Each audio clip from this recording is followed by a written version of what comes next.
Hi friends, welcome back to my channel. ನಾನಿವತ್ತು ದೇವ್ರ ಪೂಜೆಗೆ ಅಂತ ಪಾತ್ರೆಗಳನ್ನೆಲ್ಲ ಅಂದರೆ ದೇವ್ರ ಸಾಮಾನುಗಳನ್ನ ತೊಳಿತಾ ಇದ್ದೆ.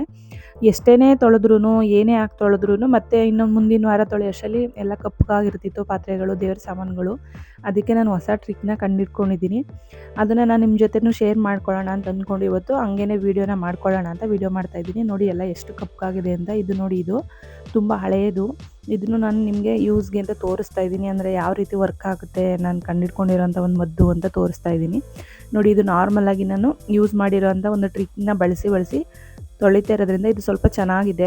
ಇನ್ನು ಮಿಕ್ಕಿದ್ದೆಲ್ಲ ಸ್ವಲ್ಪ ಕಪ್ಪಗಿದೆ. ನೋಡಿ, ಈ ರೀತಿ ಇದೆ. ಇದಕ್ಕೂ ಮಿಕ್ಕದ ಪಾತ್ರೆಗಳಿಗೂ ನೋಡಿ ಎಷ್ಟು ಡಿಫ್ರೆನ್ಸ್ ಇದೆ ಅಂತ. ಇದಕ್ಕೆಲ್ಲ ಬಳಸಿ ನಾನು ನಿಮಗೆ ತೋರಿಸ್ಕೊಡೋಣ ಅಂತ ಅಂದ್ಕೊಂಡು ಈ ಒಂದು ವಿಡಿಯೋನ ಮಾಡ್ಕೊತಾ ಇದ್ದೀನಿ. ಇದಕ್ಕೆ ನಾನು ಏನೆಲ್ಲ ಬಳಸ್ಕೊಂಡು, ನಾನು ಮನೆಯಲ್ಲಿರೋವಂಥ ಪದಾರ್ಥಗಳನ್ನ ಬಳಸ್ಕೊಂಡು ಹೇಗೆ ಚೆನ್ನಾಗಿ ದೇವ್ರ ಮನೆ ಪಾತ್ರೆಗಳನ್ನ ತೊಳೆಯೋದು ಅಂತ ತೋರಿಸ್ತಾ ಇದ್ದೀನಿ. ನೋಡಿ, ಮೊದಲನೇದಾಗಿ ನಿಂಬೆಹಣ್ಣು ತೊಗೊಂಡಿದ್ದೀನಿ, ಒಂದು ನಿಂಬೆಹಣ್ಣು ತೊಗೊಂಡಿದ್ದೀನಿ. ಮತ್ತು ಇದು ಗೋಧಿ ಹಿಟ್ಟು, ಮೇಯ್ನ್ ಬೇಕಾಗಿರೋದೇ ಗೋಧಿ ಹಿಟ್ಟು. ಗೋಧಿ ಹಿಟ್ಟು ಒಂದಿದ್ರೆ ಸಾಕು, ಇನ್ನೆಲ್ಲ ಮನೇಲಿ ಆರಾಮಾಗಿರುತ್ತೆ. ಮತ್ತು ಅರಿಶಿನ ತೊಗೊಂಡಿದ್ದೀನಿ. ಗೋಧಿ ಹಿಟ್ಟು, ಅರಿಶಿನ, ನಿಂಬೆಹಣ್ಣು ಮತ್ತು ಉಪ್ಪಿನ ಪುಡಿನ ತೊಗೊಂಡಿದ್ದೀನಿ. ಬೇಕು ಅಂದರೆ ನೀವು ಸೋಡಾನು ಹಾಕೊಬೋದು, ಚೆನ್ನಾಗಿ ಇನ್ನೂ ವರ್ಕ್ ಆಗುತ್ತೆ. ಸೋಡಾ ಎಲ್ಲ ಬೇಡ ಅಂದರೆ ನೋಡಿ ಇಷ್ಟೇ ಸಾಕು. ನಿಂಬೆಹಣ್ಣು, ಗೋಧಿ ಹಿಟ್ಟು, ಮೇಯ್ನ್ ಇಂಗ್ರೀಡಿಯೆಂಟೇ ಗೋಧಿ ಹಿಟ್ಟು ತೊಗೊಳ್ಳಿ. ನಿಮ್ಗೆ ಎಷ್ಟು ಬೇಕೋ ಅಷ್ಟು ತೊಗೊಬೇಕು. ನಿಮ್ಮ ಹತ್ರ ಪಾತ್ರೆ ಜಾಸ್ತಿ ಇದ್ದರೆ ಒಂದು 2 ಕಪ್ಪಷ್ಟು ತೊಗೊಳ್ಳಿ. ನನಗೆ 1 ಕಪ್ ಸಾಕು, ಅದಕ್ಕೆ 1 ಕಪ್ಪಷ್ಟು ಗೋಧಿ ತೊಗೊಂಡಿದ್ದೀನಿ. ಮತ್ತು ಒಂದು 2 ಟೇಬಲ್ ಸ್ಪೂನಷ್ಟು ಅರಿಶಿನ ತೊಗೊಂಡಿದ್ದೀನಿ. ಅಡುಗೆ ಅರಿಶಿನೇ ಬಳಸ್ಕೊಬೋದು ನೀವು. ನಿಮ್ಗೆ ಎಷ್ಟು ಕ್ವಾಂಟಿಟಿಲಿ ಬೇಕು ನೋಡಿಕೊಂಡು ನೀವು ಅಷ್ಟೇ ಹಾಕ್ಕೊಬೇಕಾಗುತ್ತೆ. ನೆಕ್ಸ್ಟು ಉಪ್ಪಿನ ಪುಡಿ, ಇದು ಒಂದು 2 ಟೇಬಲ್ ಸ್ಪೂನಷ್ಟು ಉಪ್ಪಿನ ಪುಡಿನ ಹಾಕ್ಕೊತಾ ಇದ್ದೀನಿ. ಸೋಡಾ ಇದ್ದರೆ ಸೋಡಾನು ಹಾಕ್ಕೊಳ್ಳಿ, ಇನ್ನೂ ಚೆನ್ನಾಗಿ ವರ್ಕ್ ಆಗುತ್ತೆ. ಮತ್ತು ನಿಂಬೆಹಣ್ಣು, ಒಂದು ಫುಲ್ ನಿಂಬೆಹಣ್ಣ ನಾನು ಯೂಸ್ ಮಾಡ್ಕೊತಾ ಇದ್ದೀನಿ. ನಿಮ್ಮ ಹತ್ರ ಜಾಸ್ತಿ ಪಾತ್ರೆಗಳಿತ್ತು ಅಂದರೆ ಒಂದು 2 ನಿಂಬೆಹಣ್ಣ ಯೂಸ್ ಮಾಡ್ಕೊಳ್ಳಿ. ನನಗೆ ಒಂದೇ ಒಂದು ನಿಂಬೆಹಣ್ಣು ಸಾಕು, ಜಾಸ್ತಿ ಏನು ಪಾತ್ರೆ ಇಲ್ಲ ನಮ್ಮದು, ದೇವ್ರ ಮನೆ ಪಾತ್ರೆ ಅಷ್ಟೇ ಇರೋದ್ರಿಂದ ನಾನು ಒಂದು ನಿಂಬೆಹಣ್ಣ ಫುಲ್ಲು ಸ್ಕ್ವೀಸ್ ಮಾಡಿ ಹಾಕ್ಕೊತಾ ಇದ್ದೀನಿ. ನಿಮಗೆ ಸಾಲ್ಟೇಜ್ ಆದರೆ ಮಿಕ್ಸ್ ಮಾಡುವಾಗ ಒಂದು ಸ್ವಲ್ಪ ನೀರನ್ನ ಬಳಸ್ಕೊಂಡು ನೀವು ಇದನ್ನು ಚೆನ್ನಾಗಿ ಮಿಕ್ಸ್ ಮಾಡ್ಕೊಳ್ಳಿ. ಇಲ್ಲಾಂದರೆ ನಿಂಬೆ ರಸನೇ ಸಾಕಾಯಿತು ಅಂದರೆ ಅದೇನೇ ಪರವಾಗಿಲ್ಲ, ಹಾಗೇ ಚೆನ್ನಾಗಿ ಮಿಕ್ಸ್ ಮಾಡ್ಕೊಳ್ಳಿ. ಜಾಸ್ತಿ ನೀರನ್ನ ಹಾಕೊಳ್ಳೋಕೆ ಹೋಗಬಾರ್ದು, ನಿಂಬೆಹಣ್ಣಲ್ಲಿರೋ ಹುಳಿ ಅಂಶ ಎಲ್ಲ ಹೊಂಟೋಗ್ಬಿಡುತ್ತೆ. ಅದಕ್ಕೆ ಜಾಸ್ತಿ ನೀರನ್ನ ಹಾಕೊಂಬಿಡಿ, ಒಂದು ಸ್ವಲ್ಪ ಹಾಕ್ಕೊಳ್ಳಿ, ಒಂದು 2-3 ಡ್ರಾಪಷ್ಟು ಹಾಕ್ಕೊಂಡ್ರೆ ಸಾಕು. ಇದನ್ನು ಚೆನ್ನಾಗಿ ಈ ರೀತಿ ಮಿಕ್ಸ್ ಮಾಡಿ. ಆದಷ್ಟು ನಿಂಬೆಹಣ್ಣ ಜಾಸ್ತಿ ಹಾಕ್ಕೊಳ್ಳಿ. ಮತ್ತು ಗೋಧಿ ಹಿಟ್ಟನ್ನು ನಿಮ್ಗೆ ಎಷ್ಟು ಜಾಸ್ತಿ ಪಾತ್ರೆ ಇದ್ದರೆ ಗೋಧಿ ಹಿಟ್ಟಿನೇ ನೀವು ಕ್ವಾಂಟಿಟಿ ಜಾಸ್ತಿ ಮಾಡ್ಕೊಳ್ಳಿ, ಅವಾಗ ಸರಿ ಹೋಗುತ್ತೆ.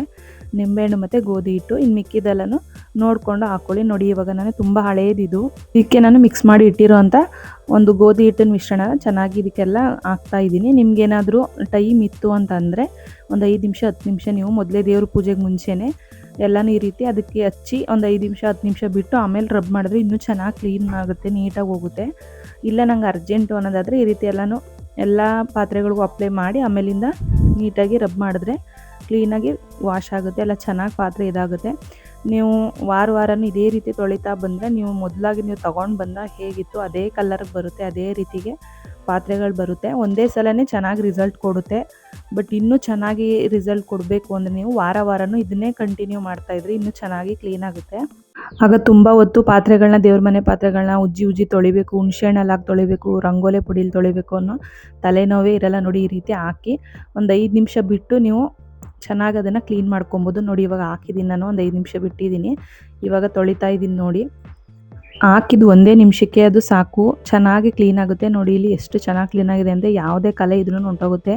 ಎಷ್ಟೇ ಕಪ್ಪಾಗಿದ್ರೂ ಹಳೇದಿರೋದ್ರೂ ಹೊಸದ ಥರ ಕಾಣುತ್ತೆ, ಅಷ್ಟು ಚೆನ್ನಾಗಿ ಕ್ಲೀನ್ ಆಗುತ್ತೆ ಇದರಿಂದ. ನೋಡಿ, ತುಂಬ ಅಂದರೆ ತುಂಬಾ ಯೂಸ್ ಆಗಿದೆ ನನಗಂತೂ, ಅದಕ್ಕೆ ನಾನು ನಿಮ್ಮ ಜೊತೆ ಶೇರ್ ಮಾಡ್ಕೊಳ್ಳೋಣ. ನಂತರ ಎಷ್ಟೋ ಜನ ಹೆಣ್ಮಕ್ಳು ದೇವ್ರ ಮನೆ ಪಾತ್ರೆಗಳು ಎಷ್ಟೇ ತೊಳೆದ್ರೂ ಪದೇ ಚೆನ್ನಾಗಿ ಉಜ್ಜಬೇಕು, ಕ್ಲೀನ್ ಮಾಡಬೇಕು ಅನ್ನೋ ತಲೆನೋವು ಕಮ್ಮಿ ಆಗಲಿ ಅಂತ ಈ ಟ್ರಿಕ್ ನನಗೂ ವರ್ಕ್ ಆಯಿತು. ಅದಕ್ಕೆ ನಿಮಗೆ ವರ್ಕ್ ಆಗಲಿ ಅಂತ ನಾನು ನಿಮ್ಮ ಜೊತೆ ಶೇರ್ ಮಾಡ್ಕೊತಾ ಇದ್ದೀನಿ. ನೋಡಿ ಎಷ್ಟು ಚೆನ್ನಾಗಿ ಕ್ಲೀನ್ ಆಗಿದೆ ಅಂತ.